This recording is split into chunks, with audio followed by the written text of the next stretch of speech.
We're now going to connect Visual Studio Code to our dev org. So you can see in Visual Studio Code right now in the bottom left, it'll say no default org set. We're going to fix that. So I'm going to type Control-Shift-P again. And again, if you're on Mac, you'll want to type Command-Shift-P. And I'm now going to type in authorize an org. This should bring up SFDX authorize an org. So go ahead and click on that. Now, if you left the login policy as the default unchecked value in an earlier step, then you can just use project default and you can just hit enter here.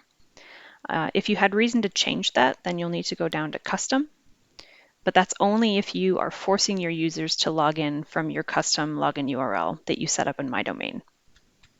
Assuming you left it as default, you can just go to project default and hit enter. We'll now enter an alias for the org we're going to be connecting to. It's best practice, just so that you recognize the org name later, to use the same name that you chose for MyDomain. That said, I entered a bunch of random numbers for my domain, and I don't feel like looking it up, so I'm just going to call this demo org. You can really call it whatever you want. I'm going to hit enter. And you can see authorize an org is running. All right, now this just popped up in a different window for me here, so let me drag it over. And it brought up the login screen in my default browser. So I'm just going to log in with the credentials for my dev org.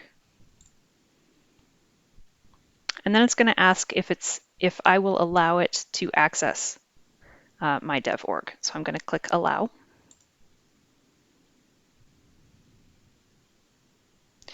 And once you have clicked allow and you're brought to the setup screen here, you can go ahead and exit out of this browser.